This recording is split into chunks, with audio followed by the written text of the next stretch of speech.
My name is Daria Ruflamiva. Сергей Викторович, добрый день. I am a student of the International Institute of Energy Policy and Diplomacy, MGIMO. First of all, on behalf of the students of my institute, I would like to thank you for a very important and interesting lecture for us. It really helped us to realize the main trends in modern international relations, geopolitics, and diplomacy at a more clear and deep level. And personally, your speech caught my heart. I would also like to thank you for the fact that despite your incredibly tight schedule, you still found an opportunity to meet with us, the first-year students of MGIMO. We highly appreciate this because you can be sure that for every student of this university, you are an inspiration, an example for imitation. And I will not be afraid of this word, but of a real legend. Now, let me ask you one question. It concerns many people in connection with the recent summit of the United States-Russia in Alaska.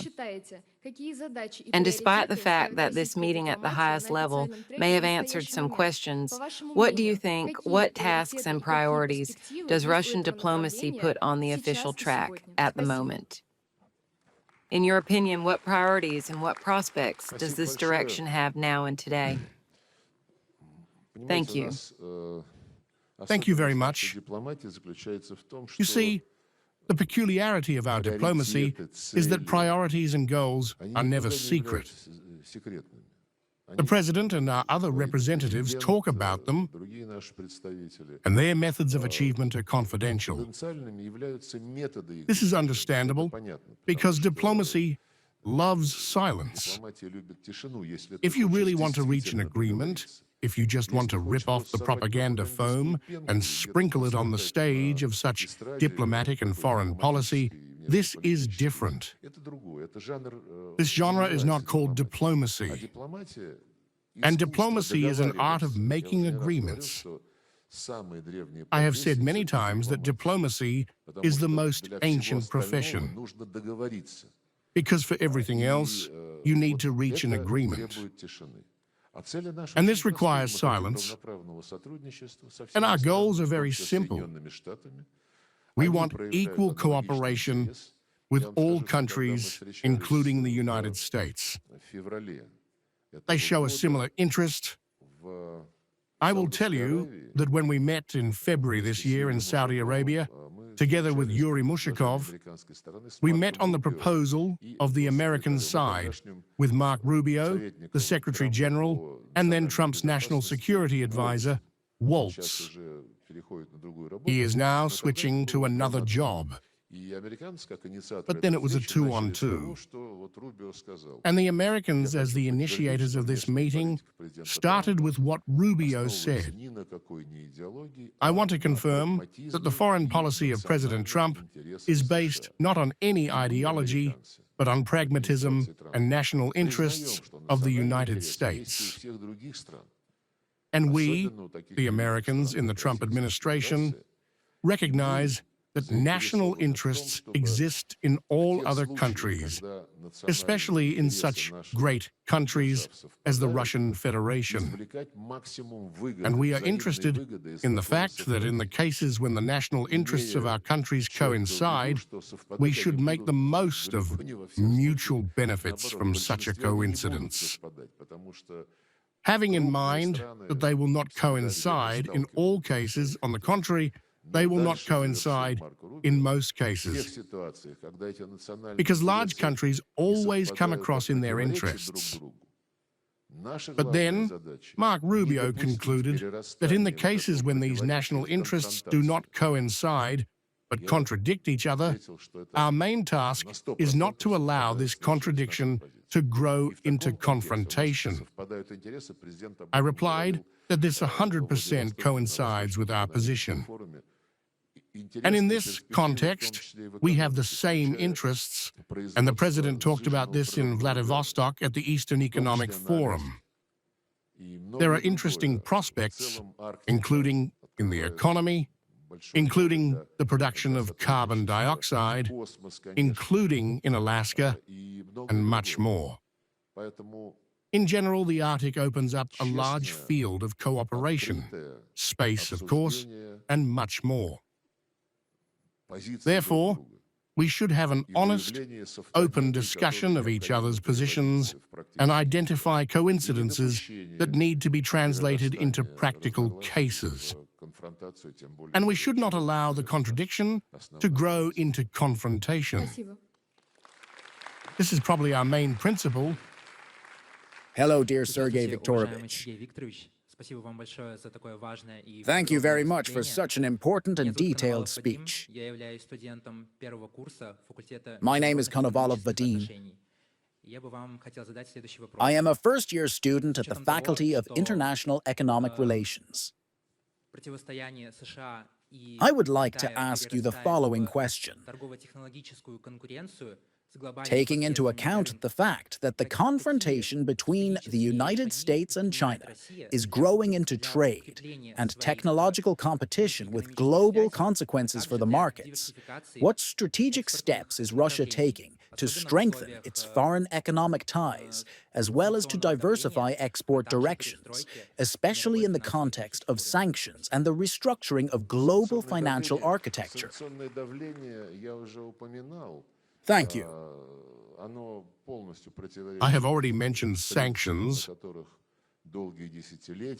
They completely contradict the principles on which the West has been building up the international financial system and the international trade system for many decades. What was created after the Second World War was based on the need for fair competition. Sanctions and tariffs are no longer fair competition. It was based on the need for respect for property rights.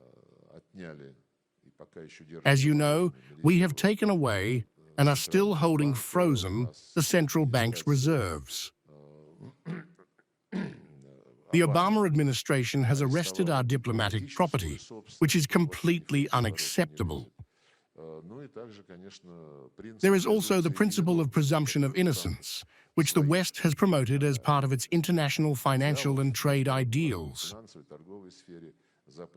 All these principles, as well as the others I have mentioned, have been adopted. What is happening now is, of course, a mess. I do not remember the administration of the West, but none of the leaders of the United States has ever denied this. They have said, addressing all members of the international community, that the dollar is not American property. The dollar is a world asset.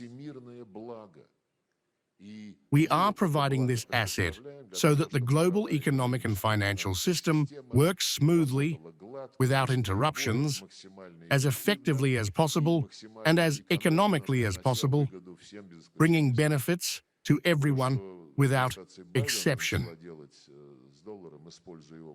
The administration of Biden, which began to use the dollar as a weapon, has already alarmed many people and forced them to think, in most cases, silently but seriously, about how to protect themselves from such outbursts in the future.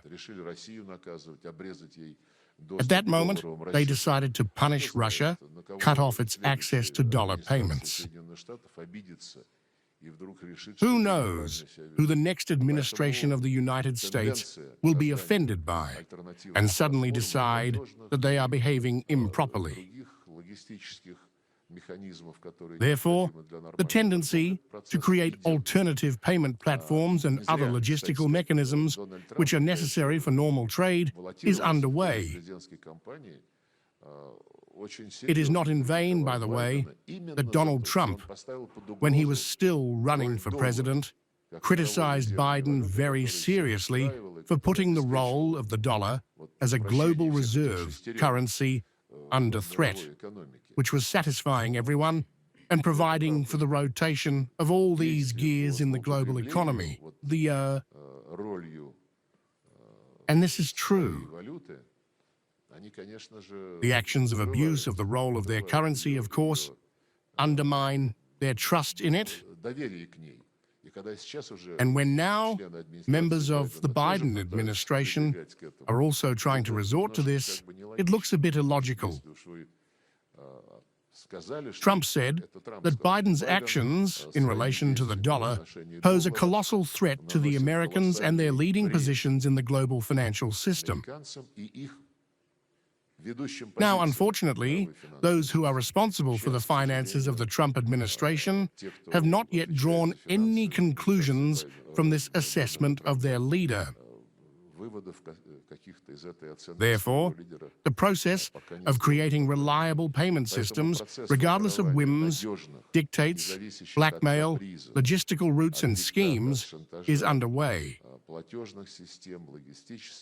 A year and a half ago, President Lula issued an initiative at the BRICS summit on the creation of alternative payment platforms. The finance ministers and the head of the central banks of the BRICS received instructions from the leaders to deal with this issue. They are preparing the appropriate reports. An interim report was presented at the BRICS summit in Kazan. This year, specific schemes were also proposed at the BRICS summit, and they are already underway. Some of them are already being implemented. We should not talk about them in detail. This is not the kind of audience, and this is not the kind of discussion in which it is necessary to tell how a normal, free, mutually beneficial scheme of the same calculations works. Today, there will be a virtual summit on video conferencing at the BRICS, which will be attended by our president. The summit is called on the initiative of Brazil's President Lula. It is dedicated to the need for additional steps to counter the unlawful actions of the West in the sphere of global trade and global finance, including the so-called tariff war. This is a process. Any action is counted, and there are no prohibitions that cannot be avoided. In this case, most of the prohibitions are illegitimate and contravene international law and the WTO standards.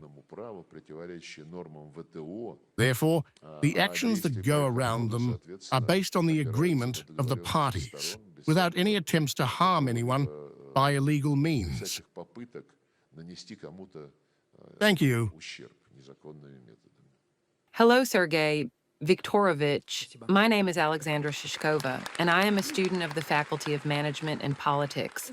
I am very interested in learning about the beginning of your career path. It is known that you started working at the embassy in Sri Lanka. What difficulties did you face at the beginning of your career path? What was the most difficult part of your work?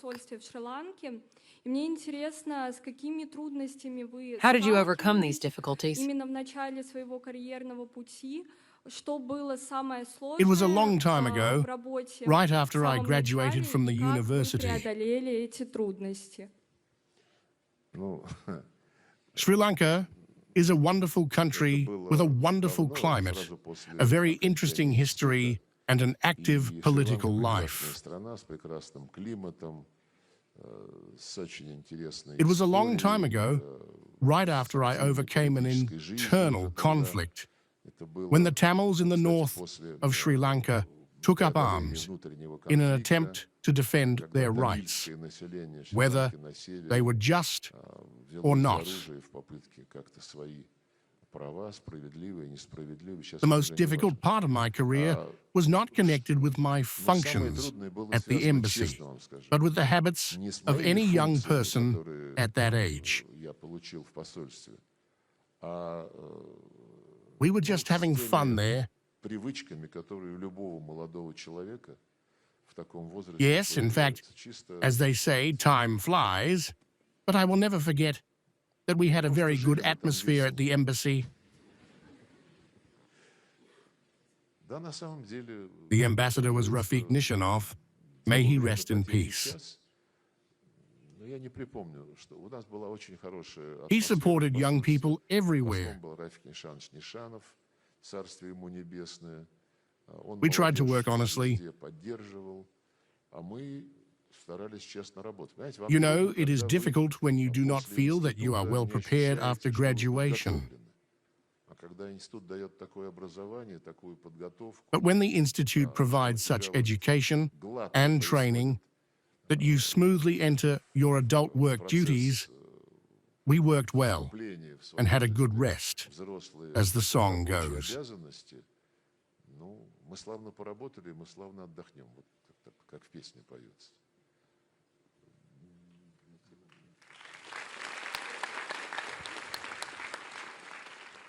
Good afternoon, Mr. President. Thank you very much for such an interesting and fascinating speech. I am a student of the first year of MTUR, Pronina Varvara.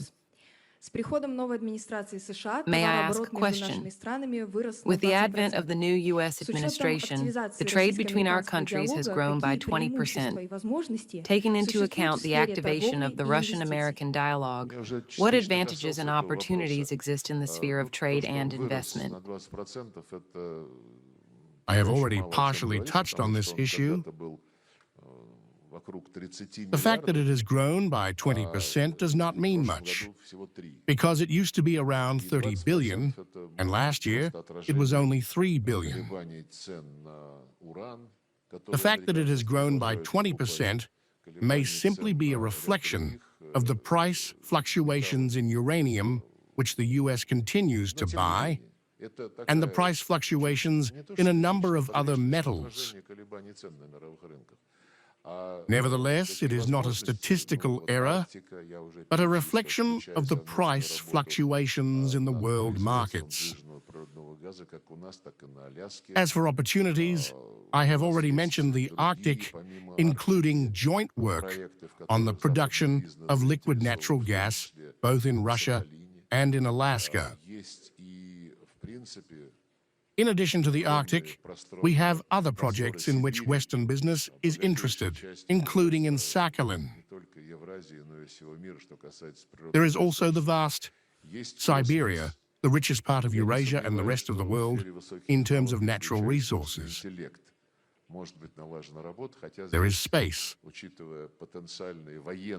I have no doubt that in the field of high tech, including artificial intelligence, work can be established. Although here, given the potential military capabilities of the use of artificial intelligence, it may be necessary to somehow increase mutual trust. However, there is no limit to our joint actions and joint efforts if we understand that interests must coincide. If the U.S. is interested in producing more liquid natural gas, and we are interested in this, if we are also interested in the Arctic is our common home. Especially considering the interests of the Trump administration in Greenland. And if there is an interest in space, and it is present, and this is a sphere within which our partnership has never been interrupted, any spheres. I would also like to mention sports. Hockey, football, the United States will host the FIFA World Cup with Mexico and Canada in 2028.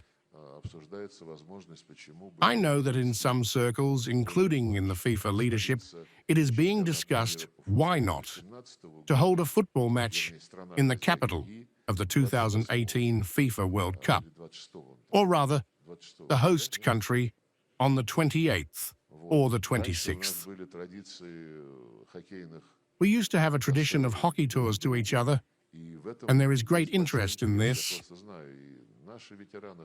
I know that our veterans are hockey players, and we often discuss this from the American side. Now, on the initiative of the President, we will hold the first international competition of the Song intervision in just 12 days, on September 20th. More than 20 countries are participating, almost all BRICS countries, countries that are our partners in the CIS, and a number of other African, Asian, and Latin American countries. An American participant is expected. So I believe that the more such contacts, the more exchanges at various levels, the better. We have never had any unbeatable problems with the United States. These problems have always arisen because of ideology. Let me remind you once again what Marco Rubio told me. Their foreign policy is no longer ideology, but national interests. Спасибо. We can agree on a lot of things.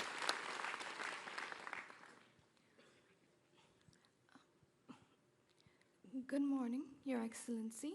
My name is Anushka Jyoti Kalita, and I'm from India. I'm currently a first-year student at the faculty.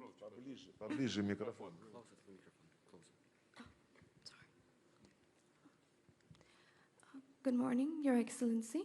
My name is Anushka Jyoti Kalita, and I'm from India. I'm currently a first-year student at the Faculty of International Relations, having had the privilege of being selected to the International Students Olympiad for Foreign Citizens 2025. It is an absolute honor to meet you, and I'd like to take this opportunity to ask you a question. Taking into account the upcoming visit of President Vladimir Putin to India, one of Russia's key partners, what issues are going to be addressed, and what role does Russian-Indian relations play in building a world order based on mutual respect? In all the news, in all the analytical programs, the photo of President Putin, Prime Minister Modi, and President Xi Jinping has gone around the world, causing an incomprehensible anger and indignation among some Western leaders who have called this photo a challenge to a world order based on rules. You know, no one has approved of such an order in our countries. However, Russia-India-China trinity, in addition to our bilateral relations with India and with the People's Republic of China, have existed for a long time. Russia-India bilateral relations have always improved, and this was reflected in the terms used during numerous summits between Moscow and New Delhi. At first, they were called strategic partnership relations, then they were called privileged strategic partnership relations, and then, under the example of Prime Minister Manmohan Singh, in my opinion, the full names that are still in effect, the term privileged strategic partnership has become especially privileged. It seems that it is not possible to add more. Russia-India-China relationship is a strategic interaction, a multilateral partnership. On the other hand, these relations have been going on for decades. Of course, our partnership with India is directly connected with the acquisition of India's independence. We defended the New World Order in battles with the People's Republic of China during the Second World War. On the Indian side, we have a branched network of cooperation mechanisms at the highest level. There is also an Intergovernmental Trade and Economic Commission. There are regular contacts on the line of foreign ministers, on the line of defense ministers. At one time, we even held a 2+2 meeting between the foreign ministers of the two countries and the defense ministers. Then, due to the pandemic, all this somehow fell apart. But the upcoming visit of the President of the Russian Federation to India until the end of the year, and we have annual summits, we are preparing very carefully. And I assure you that both in politics and in the economy, in the social and cultural sphere, and of course in military and military technical interaction, we have a lot of experience and big plans. These plans were clearly confirmed in all spheres during the meeting of Prime Minister Narendra Modi with President Putin in China. But having mentioned the 3+1, I mentioned that this 3+1 has been around for a long time. Evgeny Maximovich Primakov formulated its prospectivity when he was the Minister of Foreign Affairs. I think it was in 1998 that he came up with the idea to form a constant mechanism of RIC, Russia, India, China. Since then, there have been about 20 meetings in this format at the level of foreign ministers. There were also meetings of the Minister of Economy, Trade, Finance, Culture, and then the pandemic. And then there was a conflict, a rise in tensions on the Chinese-Indian border. And we postponed the resumption of meetings in the format of Russia, India, and China. And now, to everyone's satisfaction, the People's Republic of China and India have found ways to overcome the disagreements, the problems that prevented normal dialogue at that stage. Visits are being exchanged, and we feel from our contacts with our Indian and Chinese friends that we can resume this business in the near future. It will benefit everyone, because it is no coincidence that as soon as three countries, the leaders of three countries, appeared together in a photo, everyone became worried. And in the United States, some so-called analysts openly said that if these three were to become friends, how could we use each of them against the others? That is the philosophy. And for this purpose, by the way, Indo-Pacific strategies were invented, which are aimed at undermining the security system in Southeast Asia, which was created around the Association of States of Southeast Asia, around the ASEAN, and was based on the principles of equality, inclusiveness, as they say, consensus, and much more.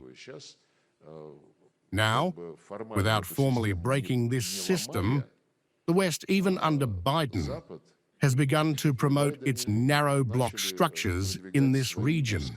In fact, trying to take away the first violin from the ASEAN to discuss security issues. Some trios, fours are being created. NATO is trying to promote its infrastructure in this region. The Quad was created. The United States, Japan, Australia, India, and our Indian friends, when this initiative of such a Quad was first voiced, they clearly stated publicly that we see economic interest here, but we will not support any actions related to military political affairs. And this remark was clear because there are more and more attempts to use this structure to somehow irritate the People's Republic of China, which no one is interested in. Therefore, when the great powers of Eurasia, the three great civilizations, work together, this causes concern among some Western circles simply because they do not want to miss the opportunity to play each of these countries against the other. This is wrong. These are not our methods. These are methods that are already fading into the past epoch of colonialism, which are now trying to revive, bringing back neo-colonial methods. the meaning of which is to live at the expense of others. And we want to live at the expense of India, Russia, and China, at the expense of the talents of our peoples and the unification of these talents and our opportunities.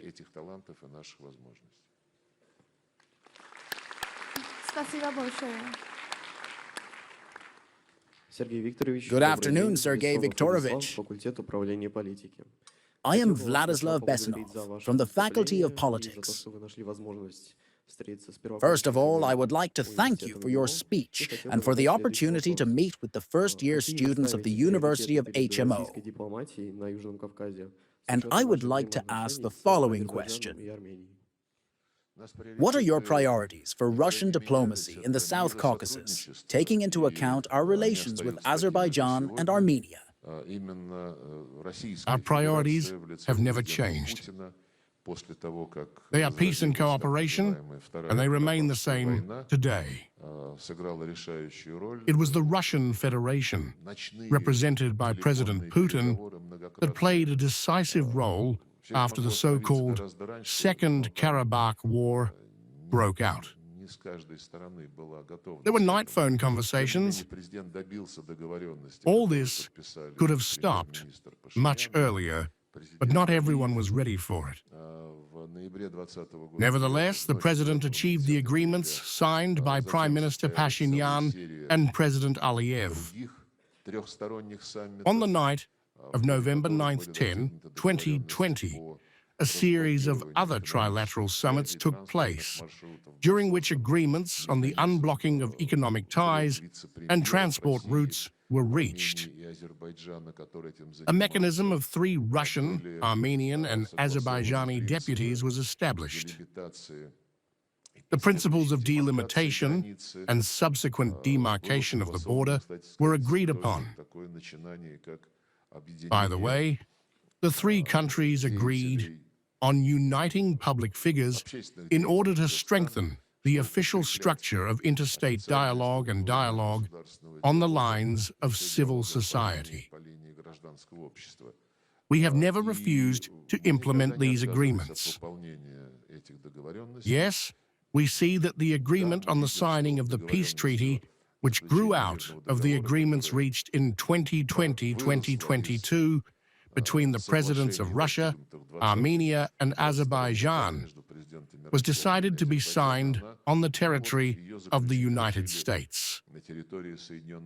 This is the sovereign right of our neighbors, but we need to see how it will work, because all the enthusiastic reviews that were made in the first few days after the meeting in Washington were later replaced by skeptical assessments when the document was published.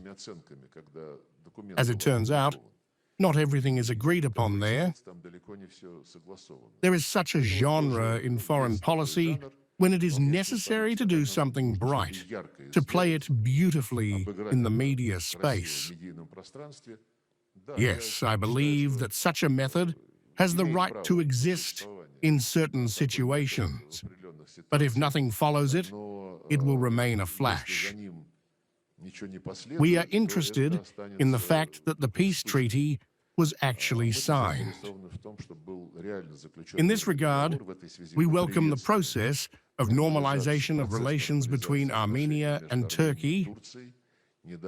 Recently, another contact took place, and it was announced, at least in the analysis of the events, that, according to some data, Turkey no longer ties the restoration of relations with Armenia with the complete normalization of Armenian-Azerbaijani relations. Another step forward is the recent resumption of relations between Armenia and Pakistan, and we very much hope that the work will be resumed within the framework of the initiative that Turkey and Azerbaijan put forward at one time, namely the initiative to create a 3+3 platform. 3 countries of the South Caucasus, Armenia, Azerbaijan, and Georgia, and 3 of their big neighbors, Iran, Turkey, and Russia. We had a couple of meetings at the level of ministers. I remember 2 years ago, there were meetings at the level of deputy ministers. Now, we believe that it is time to resume this format. Our Iranian neighbors support this process, and Turkey and Azerbaijan, as I have already said, were the initiators of this platform. So I hope that we will meet in the near future. My name is Andrei Moiseev. I am a student of the first year of international business. Thank you for taking some time for us, first-year students, and for coming to this lecture, which was very interesting and useful. I would like to ask you a question about the gas sector. How would you assess the current situation in this region, and how could Russian diplomacy stop the violence and reduce the number of victims? The gas sector is a vivid example of how our Western colleagues interpret international law. In relation to the gas sector and the western bank of the Jordan River, there is a decision by the United Nations, the Security Council, and the General Assembly, which requires the creation of a Palestinian state. The decision to create a Palestinian state was adopted in 1948 in conjunction with the decision to create the State of Israel.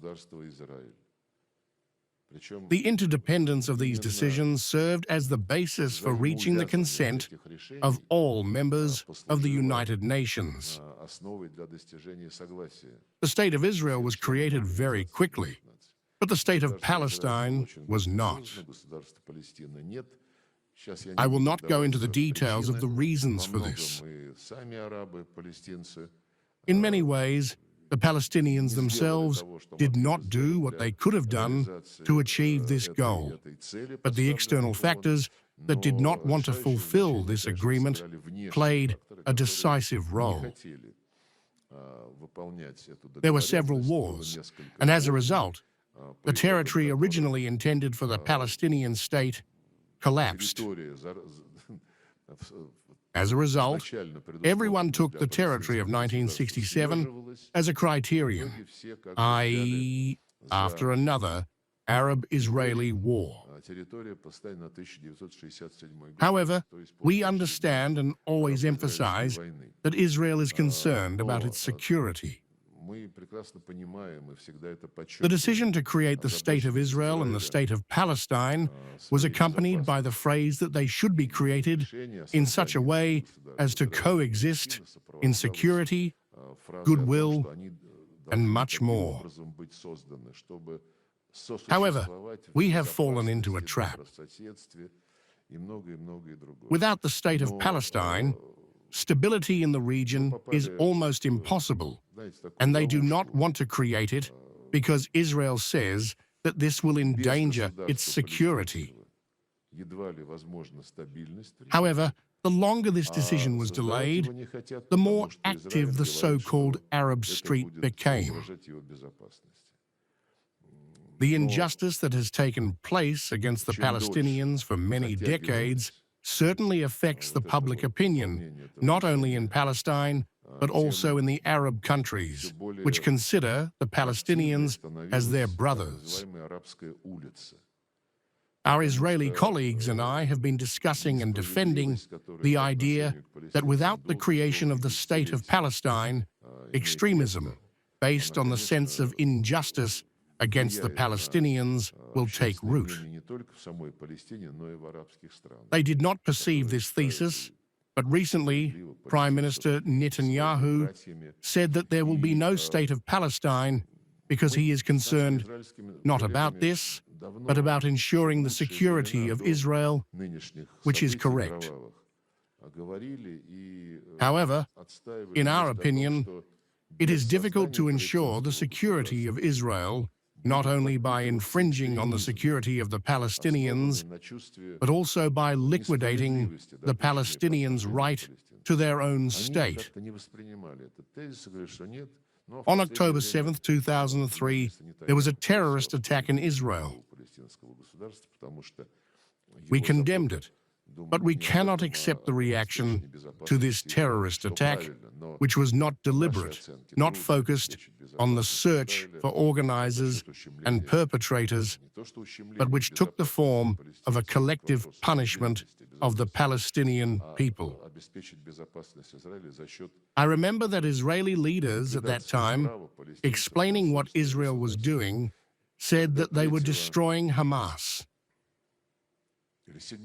I am afraid to offend anyone, but one of the ministers of Netanyahu's government said in response to the criticism that there were civilian people there and that we were engaged in such carpeted hostilities.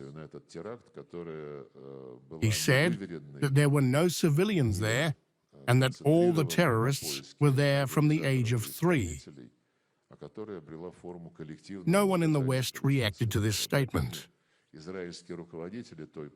But the fact that there was such an attitude, a refusal to create a state, a blockade, restrictions on movement, constant raids, which were carried out all these long years, the fact that it feeds dissatisfaction, and it is not difficult to create an extremist mood out of this dissatisfaction, is a fact. Now you see, Israel is not only the Dutch Heights. By the way, about the Dutch Heights. During the Biden administration, Secretary of State Blinken gave a speech at some event and said that Russia annexed and occupied Ukraine and that it was unacceptable, and so on. He was asked, what about the Dutch Heights, which, according to all UN resolutions, are part of the Syrian Arab Republic? Israel annexed them, and the previous US administration recognized the Dutch Heights as part of Israel, and the Biden administration confirmed this. How can you explain this? He said, this is different, because the security of Israel depends directly on the Dutch Heights. That's all. That is, he denied us the right to worry about our security, and not in the sense of annexation, because the Dutch Heights were not inhabited by Jews, not by the brothers and sisters of the Jewish people, but in Ukraine, where NATO began to spread its tentacles. They just wanted to take over territories that had been Russian for centuries. They wanted to destroy the rights of the Russian people who lived there for many generations, who built cities, ports, roads, and who, in principle, conquered all these territories. And when NATO wanted to bring them there, was this not a threat to our security? Of course, it was a threat. By the way, we recognized the Palestinian state in 1987, a long time ago. The West does not want to do this. They constantly look at the interests of another plan, not the interests of the Palestinian people. Once again, I want to say that we firmly stand for the security of Israel, but not at the expense of Israel's invasion. In addition to the Dutch Heights, they also entered the buffer zone, which should be under the control of the UN. They entered the south of Syria, and they have a number of other territorial plans. But most importantly, if you look at the map, we all, as a spell, repeat that the long-term solution to the crisis is to create a Palestinian state on the outskirts of 1967. Look at the map. The facts on the ground exclude the creation of a state. Macron, Starmer, and other European figures a couple of months ago, when there was yet another bloody outbreak of violence, condemned and said that they would recognize the Palestinian state when they came to the UN General Assembly.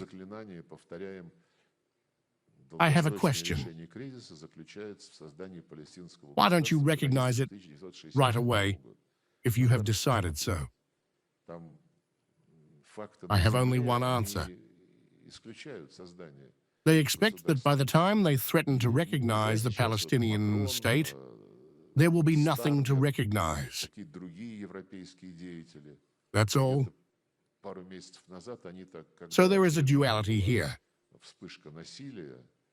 I repeat, we are in close contact with the Palestinians, other Arabs, and Israel.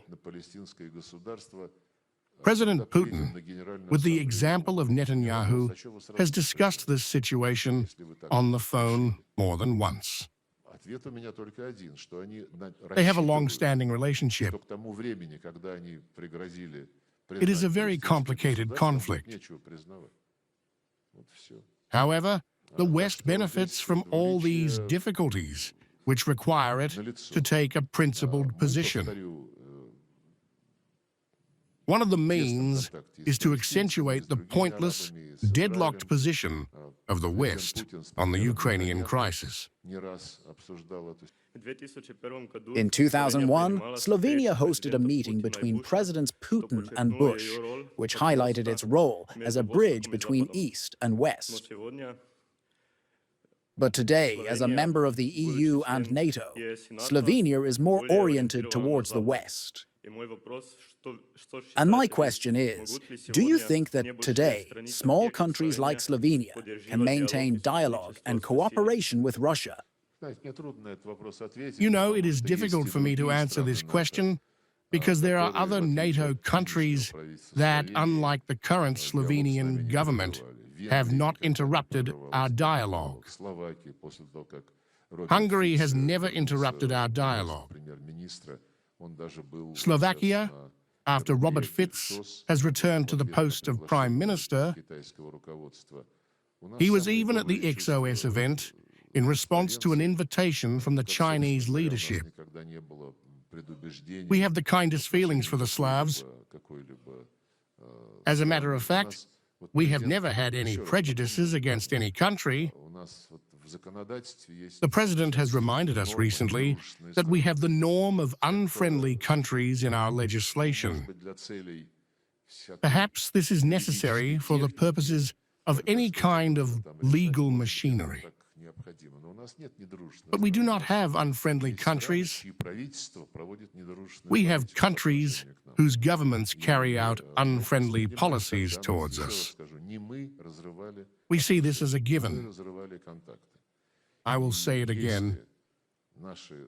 It was not us who disrupted relations and contacts. If our Western colleagues, including our Slovenian colleagues, want to resume these relations, we will be ready for it. But of course, business as usual, business as in the past, can no longer be. We will continue to build relations, keeping in mind the risks involved in certain spheres of cooperation when we found ourselves largely dependent on Western technologies. So Slovenia, like other NATO and EU members, when your leadership survives this situation of Russia's attempt to defeat us on the battlefield, we will see. But we have very warm relations with the Slavic people. I remember visiting them more than once, and I have the best impressions of our contacts. Thank you very much.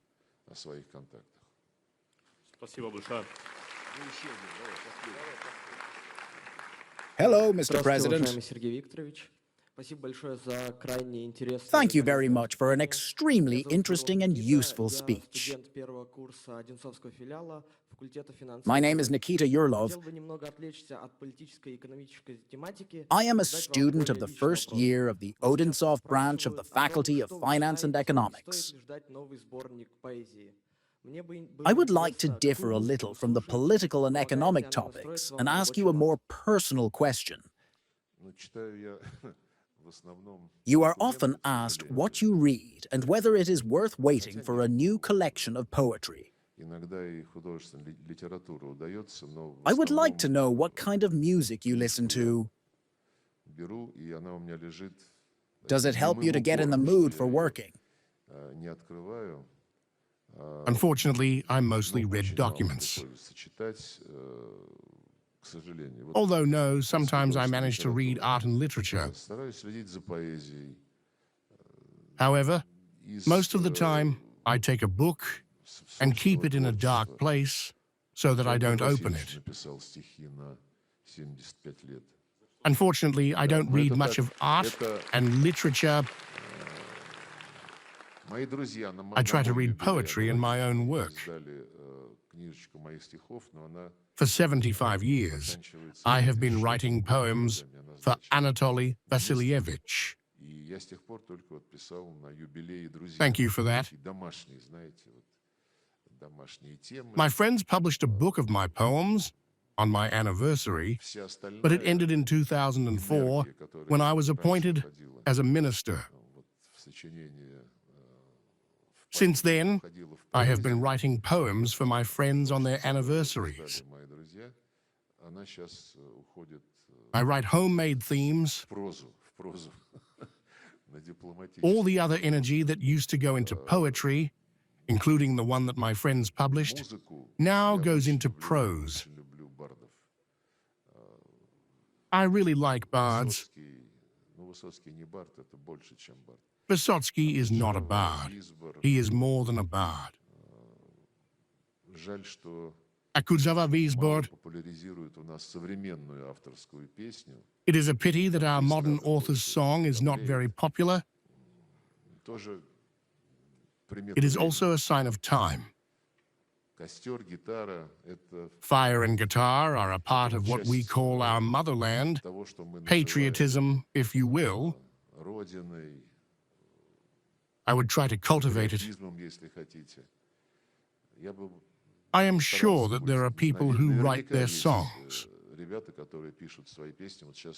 During the special military operation, there are a lot of talented poets whose works are put on music. They try to popularize channels like Solovyov Live, but I would do more to make their music sound better. I hope that at some point there will be a special competition of poets and fighters. There were a lot of poets from the Great Patriotic War who brought their poems from the front. I think it would be right.